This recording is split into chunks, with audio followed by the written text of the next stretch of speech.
Hey, good morning, Morai Rabotai, Bruchim Abayim, to another edition of our Zera Shimshon Shiur of the Sunday mornings.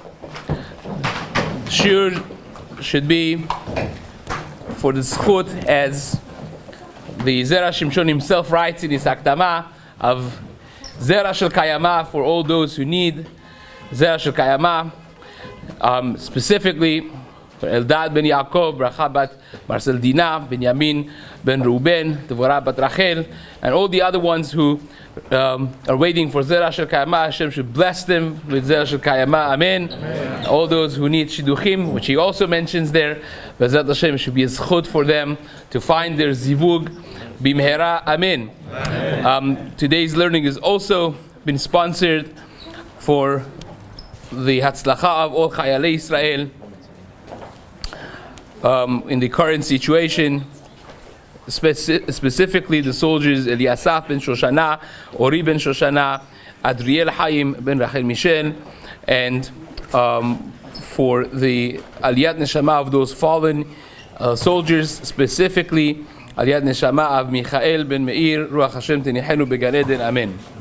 Okay, so this week's parasha actually has a lot to do with Shidduchim, because the parasha opens with Chayei Sarah, which means after Sarah Imenu passed away, at the end of Parashat Vayera, Parashat Chayei Sarah opens with the eulogy of Avraham Avinu for his beloved wife Sarah Imenu. And the Midrash says, Isha Yirat Hashem Hiti Talal, which is the last part of Eshet Chayil in Mishlei, in the last chapter of Mishlei, Perek Lamed Aleph. Says the Midrash, this Zu Sarah, Isha Yirat Hashem Hiti Talal, that the woman that has Yirat Shamayim is the praised one, is talking about Sarah Imenu.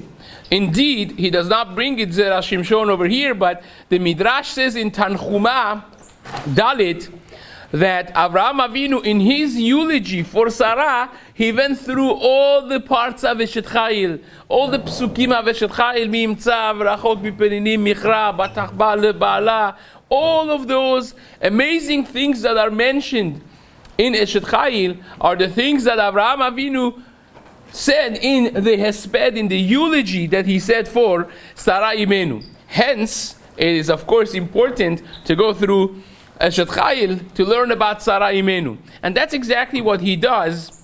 Zera Shimshon and this week's parasha is 95% a perush on Eshet Chayil in regards to Sarah Imenu, and then he has maybe 2 pages at the end on a different topic. It only has 2 chapters basically, and the first chapter is massive, going through the entire Eshet Chayil. We're not, of course, going to get through all of that. We're probably going to only focus on the first pasuk of Eshet Chayil, Mi'imtza,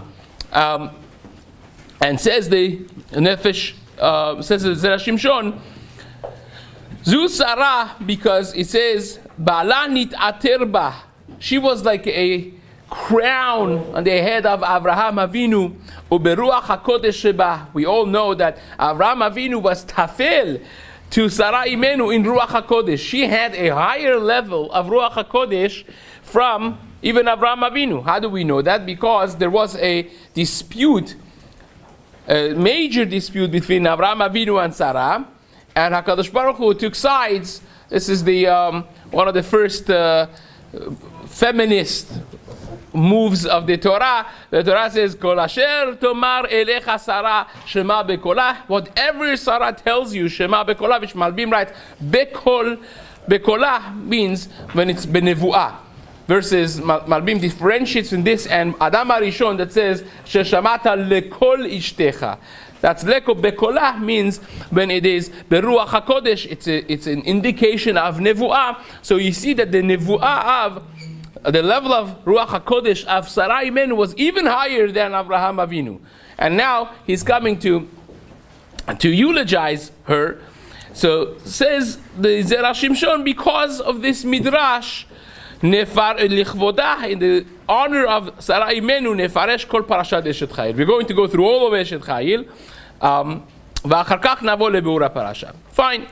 So, says the Zera Shimshon, Eshet Chayei Mimsa has a major problem with the first pasuk of Eshet Chayei Mimsa. Because what does he mean? Eshet Chayei Mimsa, who could find the Eshet Chayei? Which indicates nobody could find the Eshet Chayei. Right? Who, to be exact, grammatically correct, who will find an Eshet Chayei? Which indicates nobody will find an Eshet Chayei. So says Zera Shimshon, wait 1 second, Mima nafshach? Is there Eshet Chayei in the world? Or is there no Eshet Chayei in the world? Because if there is Eshet Chayei in the world, and you're saying of course she's going to marry somebody, so someone is going to find. And if there is no Eshet Chayei to be found, so then, of course, it's a rhetorical question. You're basically saying there is no Eshet Chayei in the world. So make your mind. How does that work exactly? Kashe, demima nafshach. Im yesh Eshet Chayei ba'olam. If you have it, then eze adam imtzaela, somebody is going to find her. Veim lo yesh ba'olam Eshet Chayei, and if there are no Eshet Chayei, then pshita she'efshar limatza. Of course, you can find. It's a simple question that he starts with. But then it gets even worse. In 6th chapter of Yevamot, on page 63, Daf Samech Gimal, Amud Bet, the Gemara says the following: B'Ma'arava, in Eretz Yisrael, when someone would get married, people would go to him and they would ask him the following question. This is a very uncomfortable question. Like, you see, the culture has changed drastically. They would go to him and say, by the way, matzah or motzeh? Is it a matzah or is it a motzeh? Right? So now, matzah or motzeh just means found or will find. But really, it's a reference to two different psukim. The pasuk says in Mishlei one thing, and in Kohelet a different thing. The pasuk says in Mishlei Perek Yudchet, Matzah isha matzatov v'yafek ratzon me'Hashem. That a person that found a wife has found true good in his life. V'yafek ratzon me'Hashem. Hashem forgives his avonot. The Gemara says in Brachot, a lot of good. That sounds pretty amazing, right? But that's only when you read Mishlei, right? When you get to later on in Tanakh and you read Kohelet, then it becomes a little different. It says, Motzeh ani mar mimavet et haisha. I found one thing that's worse than death. It's more bitter than the death itself, and that's wife, that's a woman. That's what Shlomo HaMelech says, and we read it in Kohelet, right? So it says a verbiage of matzah is associated with the pasuk of matzah isha matzatov, a good wife, and motzeh is associated with a bad experience of marriage. Motzeh ani mar mimavet et haisha. So they would ask him, they would say, matzah or motzeh? Is it matzah your wife or is it motzeh? Right. So first of all, how long does it take for a person to know their wife? I don't know. I guess someone has to Google it. Probably will say 50 years. Like, those who have been married for 50 years, they'll tell you, I still don't know, right?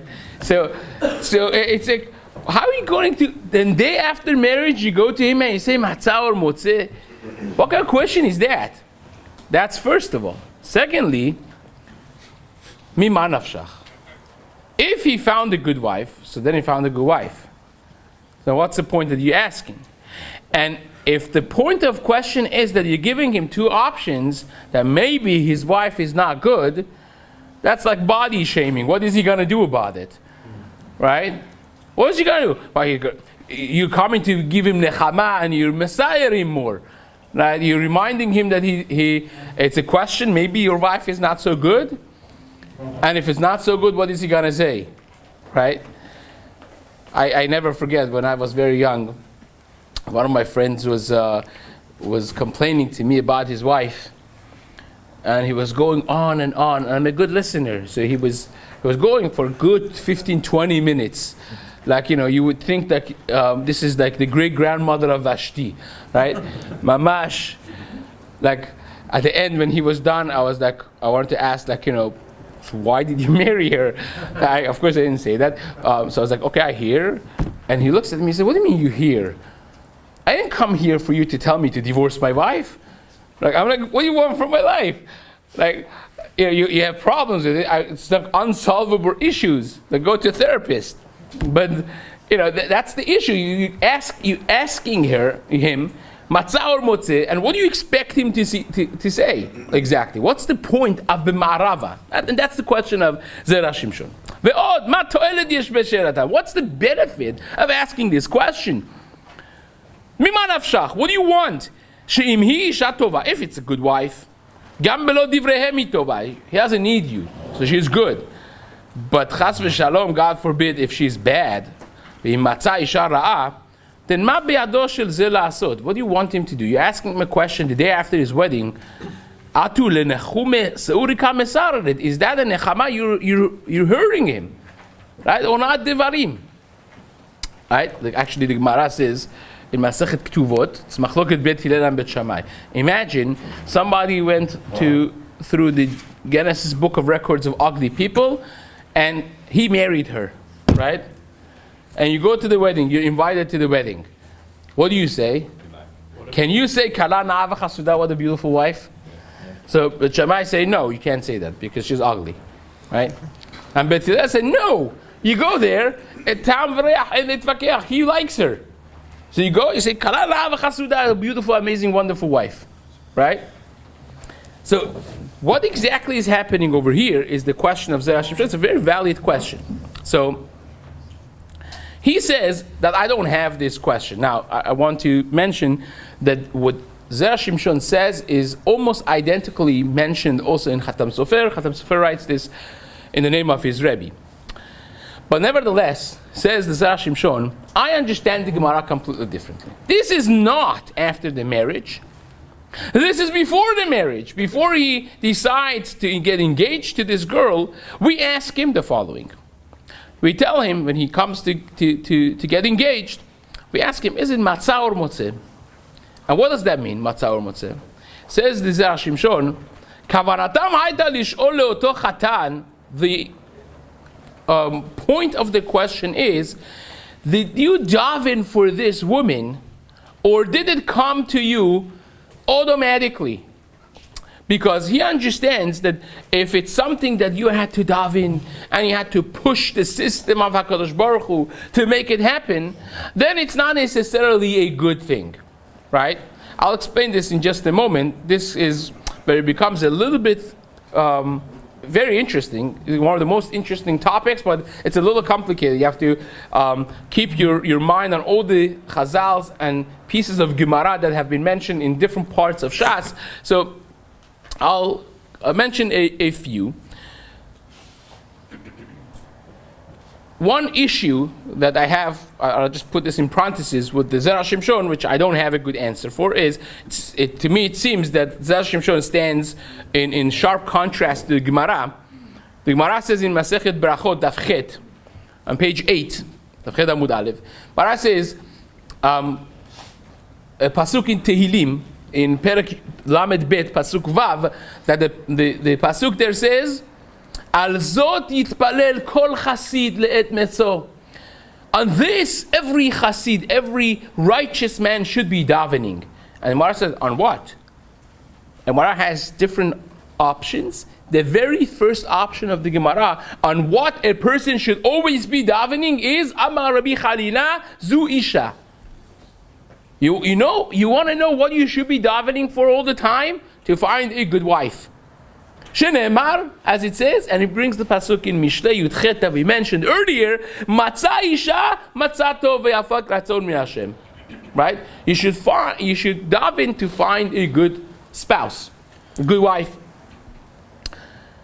So it seems to be that is it a good thing or is it a bad thing to daven for a wife? It's something that you should be doing, right? But on the other hand, there is an element, and I'll try maybe to answer the Zera Shimshon with this. There is an element that's mentioned in the Gemara in Masechet Moed Katan on page 18. Daf Yudchet, the Mishnah there says, in Moed Katan, a person could be meshadech, a woman could get engaged on Chol HaMoed. It's okay. Even though that normally speaking, you won't allow them to get married. But engagement, mutar. Why? Because if you don't get engaged and grab her, maybe somebody else is going to get her. Shema yakademenu acher.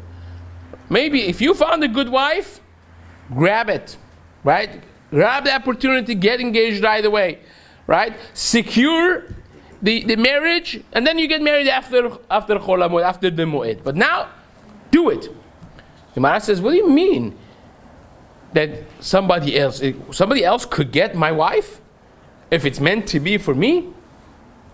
I thought the Gemara elsewhere says that that's never going to happen. Where is that Gemara?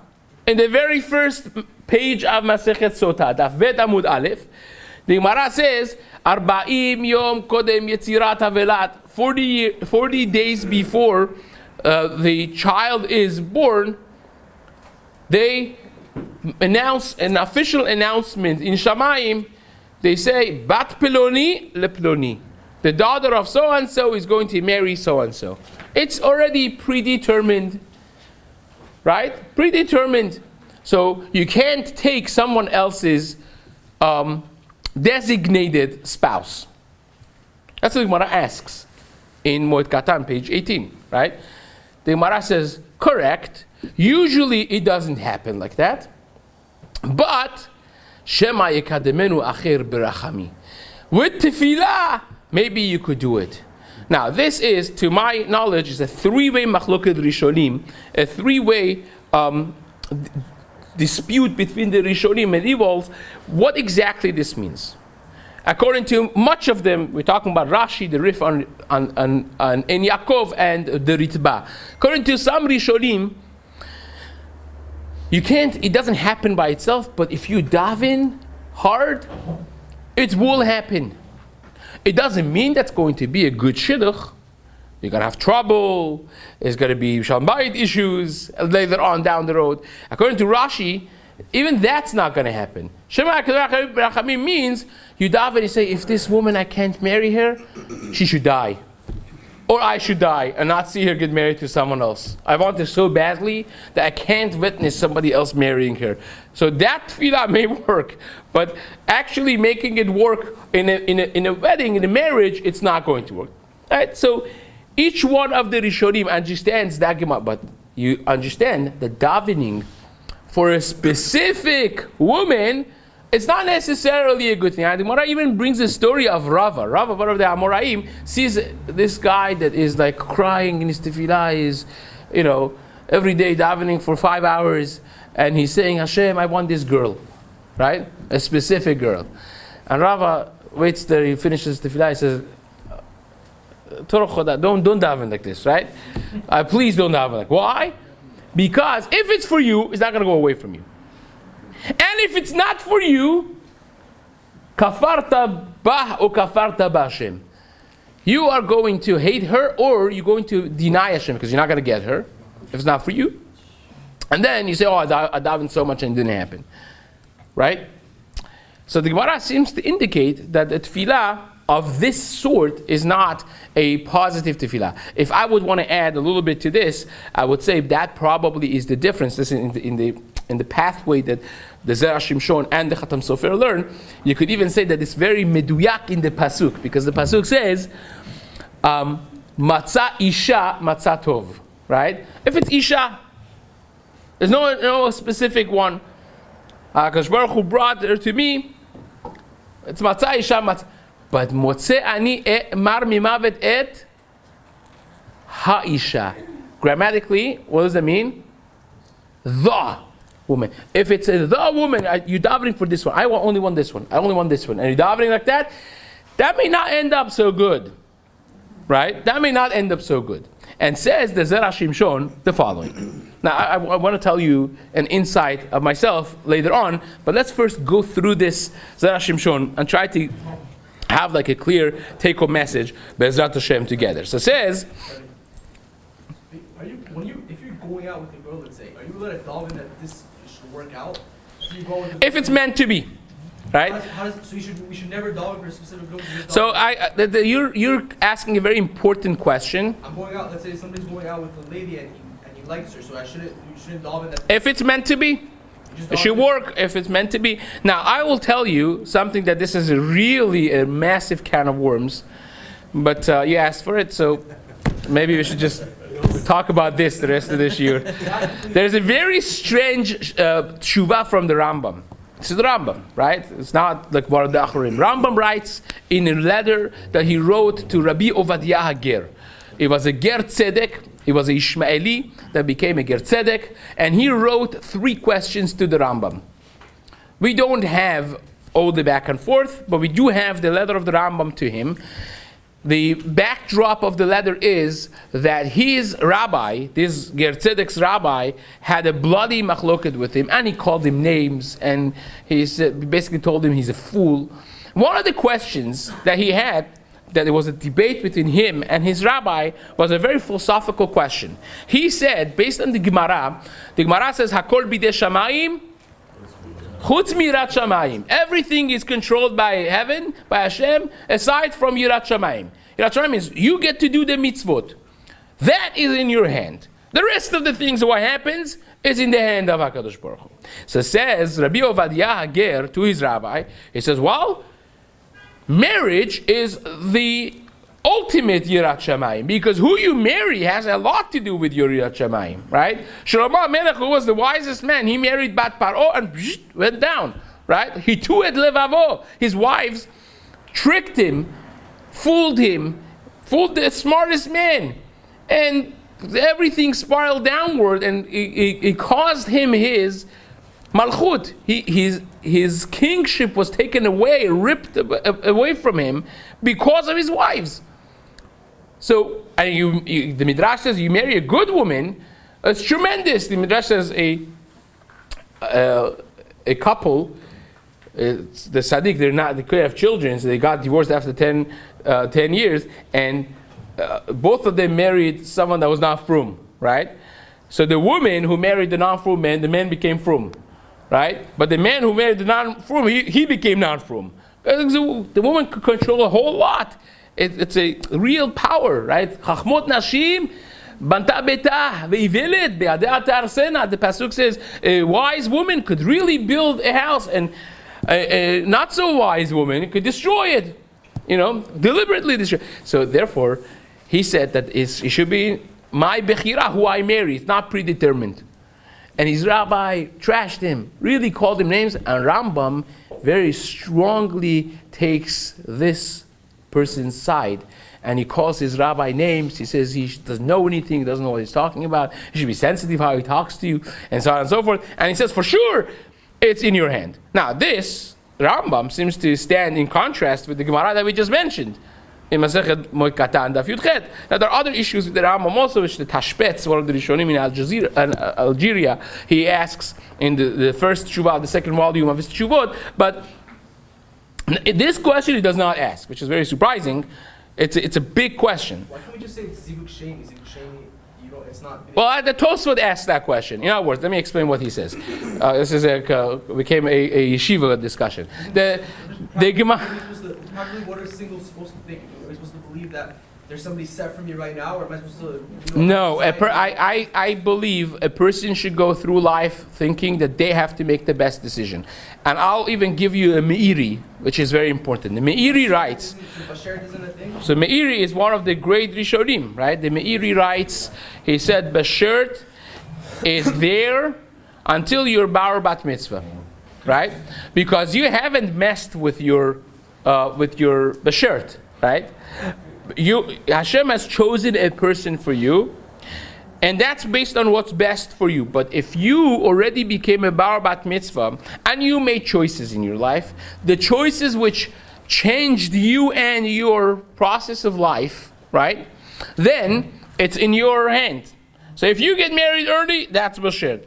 Otherwise, which is most people nowadays, they are holding by the second Bar Mitzvah when they get married. Oh, actually, second Bar Mitzvah means 83, because after second I mean 26 and up. So then it becomes much more complicated, and that's the Meiri writing this, right? So therefore, all I'm saying is a complicated thing. It's not a simple subject, and hence a person should do their best to do research, to do the best possible thing to marry the right person, right? It's not, saying, but sure, so therefore I'm going to be negligent in my dating process and not do my due diligence and research, and then whatever Yisurim I'm going to go under afterwards is going to be Min HaShamayim, Hashem wanted me to marry this person. That's an irresponsible way of dealing with it, right? Does that make sense? Now, and the Zivug Rishon Sheni is really the Tosfot's question there in Sotah Daf Bet. The Gemara differentiates between the Tosfot doesn't understand why that could not have been the answer to the question of the Gemara in Moed Katan Yud Chet. If you didn't understand what I just said, it's fine, because it's going to take me 5 minutes to explain it, and we don't have that 5 minutes. So therefore, says the Zera Shimshon, it depends on whether or not you had to daven. If you insisted, I want this woman, then the Oim zot ha'isha bat lo al yedei tefilotav shitpalel alea, uchmo she'amru, he brings the Gemara, shema yikatmenu acher brachami, zehu motzeh.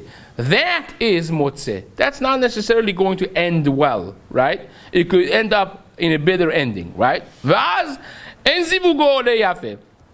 Then it's not going to necessarily be a good one, right? And he brings the story that we mentioned of Rava that tells this person, he says, don't daven like that. It's not a proper way of davening. Now, the kavanatam,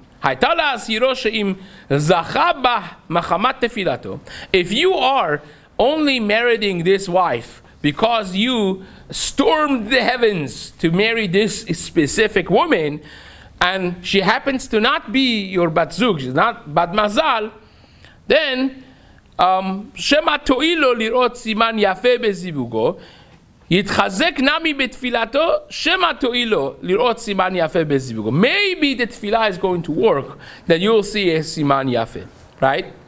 Now, v'yadua, he says, is known, shekeshe'en hazivugo leyafe, when the match is not such a good match, im ba'im lidei aniyut, if they undergo difficulties, whether financially or Chaim Shel Sar, it's going to be difficult for a woman, right? Well, however this goes south, it's going to be painful. Therefore, he understands, back to our first pasuk, Eshet Chayil mi yimsa. If a woman is a tzaddiket, is a Eshet Chayil, no one is going to be a yimtza. No one could get her if she is somebody else's batzug. Hashem does not let somebody else to get her with their tefillah, because then she's going to undergo all these difficulties. Hashem doesn't allow that to happen, right? In other words, when a person does the right thing, like Sarah Imenu, Hashem gives them a protection that other people cannot affect their mazal, so to speak, in the world. Hashem gives you a shield of Yisurim that other people with their tefillah, with their ayin hara or ayin tova or whatnot, they cannot affect your life with that. And that's basically the gist of what he's going to say in the next 2 pages before he finishes this pasuk. But I want to just end with one important yesod in this. Matzah or motzeh. Matzah is present tense. It's past tense rather. Motzeh is present tense. Matzah means someone that found. Motzeh means someone that's looking to find. Is finding right now, right? So I think one of the deep, and this is brought in Mefarashim, maybe a little bit different, but the point of it is, they would ask him after marriage, they would say, Matzah or motzeh. And the point was the most genius piece of advice you could give to a chatan and kala. Right? The way I say it is, before marriage, open your eyes wide open, and after marriage, shut them tight. Right? And that's exactly what they were saying. It said, Matzah isha, if a person gets married and says, Matzati, I found, it's past tense, I found my zivug. This is it. Now, there's no other woman or man in the world. This is my partner. This is my spouse. And we're going to make the best out of it. I always say around the Ketuva room, the Chatan Tish, I always say we say bracha under chuppah, say Sameach, Tesamach, Re'im Ahuvim. Kesamechacha yitzircha began Eden mikedem. Say, Hashem, make them happy. This couple, like Adam and Chava in Gan Eden. Why Adam and Chava? Why not Sarah and Rivka? They were the Rivka and Yitzchak. They were the best Shalom Bayit ever, right? Avraham and Sarah were pretty good. Yaakov. Why not anybody else? Why Adam and Chava? Adam and Chava actually had major problems, right? Because she killed him, right? Almost, or right? She did. So, and she killed herself. What didn't work out so well, you would say. You know what the reason is? I say this, someone pops up and says, yeah, because they didn't have mother-in-laws. And I was like, oh my gosh, can't say that. All right? But the truth is, because there was nobody else to compare. There's only one couple. That's real simcha. And you know, this is it. Right? You open your eyes before well, and you shut them tight afterwards. That's matzah or motzeh. If you are motzeh, that you got married, now you're, okay, now you have someone to compare the whole world with, right? Is she as good as her and her and her, or him? Is he as good as him and him? Then Gaon. What kind of life is that, right? Motzeh ani mar mimavet et haisha. It's going to be more bitter than death, because there's no way in the world that you're going to be happy if you're constantly comparing your life with other people. And again, it says it by wife and by husband, but it is much more than that. It's like the car and the house and the lifestyle and this and that. It gives you one of the most important characteristics of a Jew. That you do your due diligence well before you do something, but when you do it, you have to do it with confidence and you don't look back. You make the best out of the life that you have at every given juncture in your life, and that makes a person truly happy. Bezrat Hashem. Amen.